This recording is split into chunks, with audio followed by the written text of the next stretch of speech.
I was rubber banding my mail, to get my tray ready. And the next thing I know, when I woke up, I was in ICU. I never saw anything.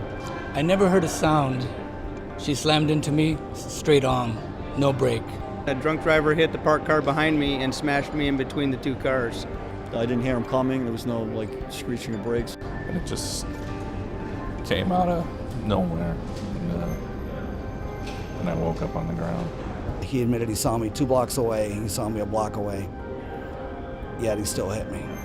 And he hit me at over 30 miles an hour. They took me away to the trauma center at USC in Los Angeles.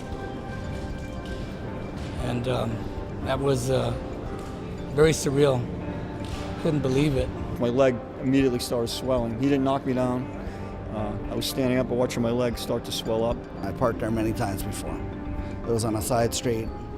Nobody was out at all. I mean, it should have never happened. It really turned your life upside down, like it turned my life.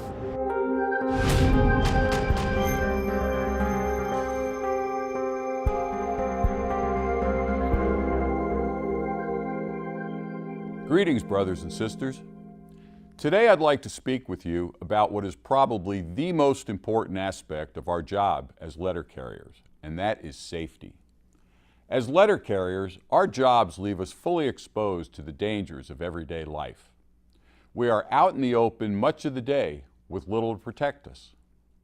Unfortunately, safety is an element of our job that sometimes isn't taken seriously enough until we are struck by a tragedy. In this video, you will hear from letter carriers who have been seriously injured on their routes, some requiring months of hospitalization and years of recovery. There are many other carriers who have lost their lives in similar accidents. The pace at which we work has become more and more challenging. But despite this, please never take your safety for granted. Every day as you hit the street, you should ask yourself, how do I keep myself out of harm's way? Collectively, all of us need to be alert and aware to make sure that our days on the street are safe. All too often, we speak about safety in terms of statistics. And while we have to study what has happened in the past in order to learn how to prevent similar incidents in the future, the hard fact is that an injury is much more personal than any statistic. If the injury happens to you, one of your friends, or a member of your family, that statistic is very personal indeed. While letter carriers are exposed to many workplace hazards, there are none quite so dangerous as unsafe park points and the resulting accidents. Park point accidents cause serious, debilitating injuries and in some cases death. On February the 28th of 2012, Los Angeles Branch 24 member Anthony Dunn was struck by a commercial vehicle while standing at the rear of his LLV working the mail. The accident severed his legs. Anthony was rushed to USC Medical Center, where the trauma team did all they could to save his life. But tragically, Anthony died from his injuries the following morning. Anthony's death was preventable. Had his vehicle been parked in a safe location instead of the most efficient location as chosen by management, Anthony would still be alive today. Sadly, Anthony Dunn is not the only letter carrier who has lost his life as the result of a park point accident. On October the 28th of 1996, Lorain, Ohio letter carrier Mark Wells was struck while standing at the rear of his vehicle working the mail. Brother Wells died as a result of his injuries. On February the 27th, 2003, New Jersey letter carrier Luke Nadu Parambil was struck while working the mail at the rear of his vehicle. Luke passed away following the accident. And on September the 26th, 2009, New Orleans letter carrier Roy Rondino was struck at the rear of his vehicle. Brother Rondino lost both legs and passed away a few days later. At our 2014 National Convention in Philadelphia, we brought together a group of letter carriers, all of whom had suffered serious and in some cases life-threatening park point injuries. We asked them to share their stories with us so that we could learn from them and hopefully prevent another letter carrier from suffering a similar injury in the future.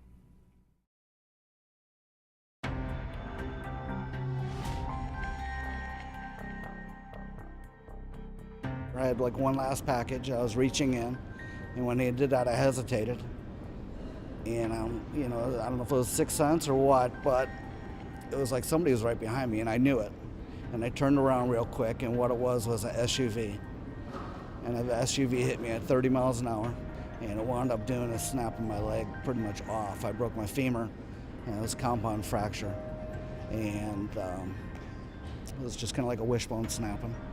And both of my legs got crushed. I didn't walk for over 9 months.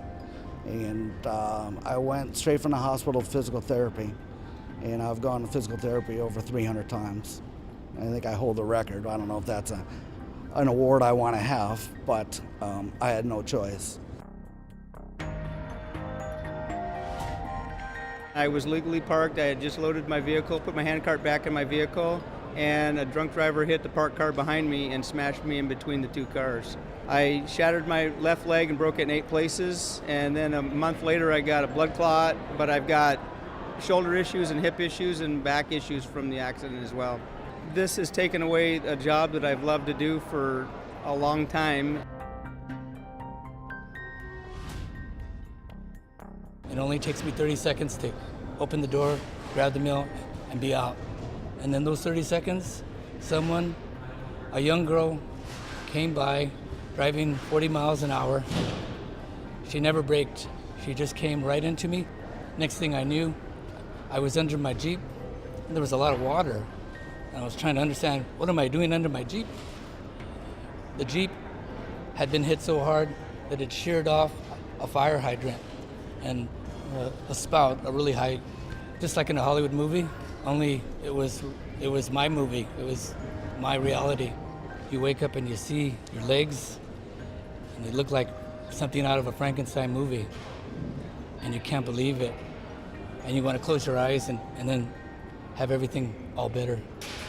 But that's not what happens in real life.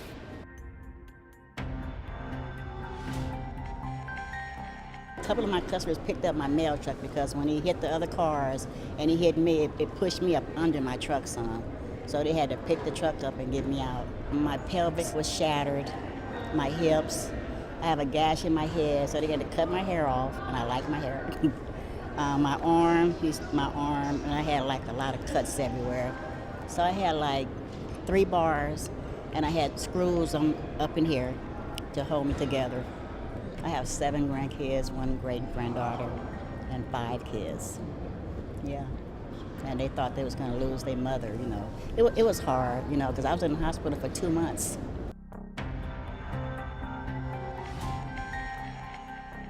It was basically at a intersection spot, and that's where I was supposed to park, and that's where I was parking. I didn't hear any brakes or anything. The guy just supposedly was reaching over for a sandwich and just plowed right into me. I woke up on the other side of the tree. I didn't know why I was there until some innocent bystander told me to stay still, and that's when I realized I was hit by somebody.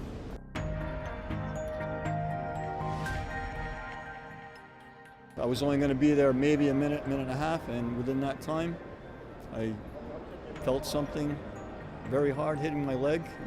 Obviously knew that a car had hit me. I had a closed fracture below the knee, and much swelling, a lot of swelling. Whatever he was doing, he was not paying attention to. And I think he veered, you know, he kind of went sideways into me. Thank God, because he hit me full on. It would have been a much different story from what I'm telling you right now. I wish we had a mail truck that we work on the side. NALC is actively working with the Postal Service on the design of the next generation postal vehicle, with the goal of getting a curb-loading vehicle that will give carriers the ability to walk freely inside the truck from the cab to the cargo area. However, until such time and beyond, please be vigilant about your park points. Question the location of all the park points on your route. Are you parking your vehicle with your back exposed to high-speed traffic when there might be a safer location where you can work the mail? If so, approach your managers to request a review of all your park points to find a safer place to park, such as a nearby side street with less traffic or a parking lot if one is nearby. Don't talk on your cell phone or use headsets to listen to music. You need to be able to hear your surroundings. Stay alert and be ready for the unexpected. All your senses must be working to their fullest. If someone is speeding or swerving or braking, being able to hear that vehicle may make the difference and give you those extra seconds that you need to avoid being hit. Use your flashers and strobes when parked and working from the rear of your vehicle. This will increase your visibility to other drivers. These and other important points of information are included in the mandatory Park Point Safety Stand-Up Talk. If this stand-up has not been conducted at your station, contact your branch officers or, if necessary, your national business agent. If you feel that any of your park points are unsafe and may unnecessarily expose you to the hazard of traffic at your back, turn in a Form 1767. If the hazard report is not responded to favorably, take the issue to your union steward or branch officers. Remember, management isn't out there every day delivering your route. You are. And you are in the best position to know the dangers at hand. Every day you're very close to danger, you're very close to getting run over or running into a hole in the ground or whatnot. It's just to kind of understand that you need to just be a tiny bit more on your guard, and when the day is over, just be thankful that you made it safe and sound. Don't take it for granted. Never take it for granted.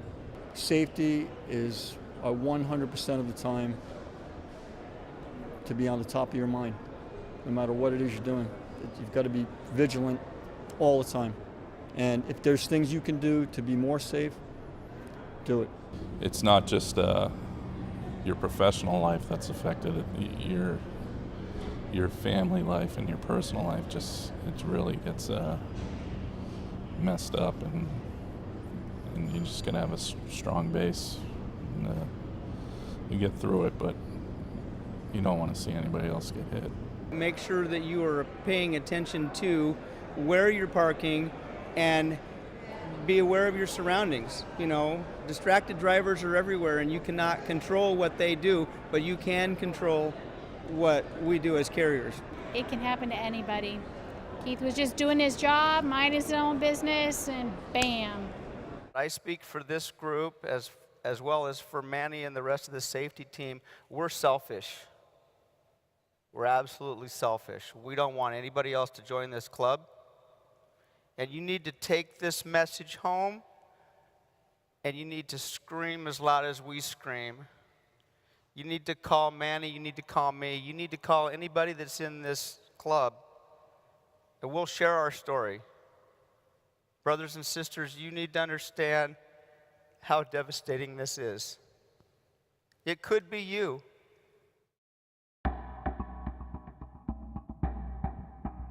I got head lacerations. I still don't have any feeling, muscle. I can't move my brow like usual. My eyebrows up now, and then supposed to get surgery on my left shoulder, but that's been denied, so I gotta go through more process of paperwork and everything, which is quite an ordeal. My carriers have been great. My union is fantastic, and really helping me out, my family out, my wife out. I mean, she didn't know what to do. She had no idea. You know, she called the union. She called a couple friends of mine that are lawyers. We didn't know how to handle it or what to do, and here was her husband who was like half dead. After encountering delays and problems with their compensation claims, both Dan Hohenstein and David Betts turned to the NALC for help. Unfortunately, OWCP red tape is legendary. Even simple injury claims can be difficult to navigate. Medical bills can go unpaid, requests for medical procedures unapproved, benefit payments delayed. Catastrophic injuries, such as Dan and David suffered, are even more likely to result in claim problems at some point. For instance, it's not unusual in these kinds of trauma for there to be multiple life-threatening major injuries and additional, less serious injuries to other body parts. Often, the major injuries mask the existence of the less serious injuries until surgeries and healing of the major injuries occur. OWCP may quickly accept the major injuries as work-related, but the red tape kicks in months later when the less serious injuries come to light. Another thicket is faced when the injured letter carrier reaches maximum medical improvement. OWCP benefits include schedule awards, a financial benefit for loss of or loss of use of a body part. This is known as impairment. The amount of this benefit can be significant, but the procedures for calculating impairment are highly technical and complex. Most surgeons and other medical doctors are not familiar with OWCP's schedule award procedures, and so finding the right physician for an impairment evaluation and rating is important. The NALC provides assistance with OWCP claims and direct representation when formal appeals are necessary to any NALC member on request. In early 2015, President Rolando appointed 7 new officers who worked full-time doing just that, representing NALC members in their OWCP claims. These 7 representatives have direct communication lines with OWCP district offices. They have advanced expertise in OWCP procedures and regulations, and they have familiarity with medical providers who are knowledgeable about schedule awards. They stand ready to assist with OWCP issues and problems. Be safe, but if you are injured in an accident, let the NALC know, and don't hesitate to call on us for assistance with OWCP issues. So, brothers and sisters, please remember these accidents do not happen to someone else. They happen to us. Make a point of checking the safety of your park points to ensure that you're taking every precaution you possibly can to minimize the risk of these devastating accidents. NALC will continue to work diligently with the Postal Service on the design of a new and safer postal vehicle. And know that, should you be injured on the job, NALC stands ready to assist you in working through the many steps involved in filing for workers' compensation benefits. Our overall goal, of course, is to prevent these accidents from happening in the first place. And with your active participation in protecting your safety on the job, this goal can become a reality. Thank you, brothers and sisters, and please be safe out there.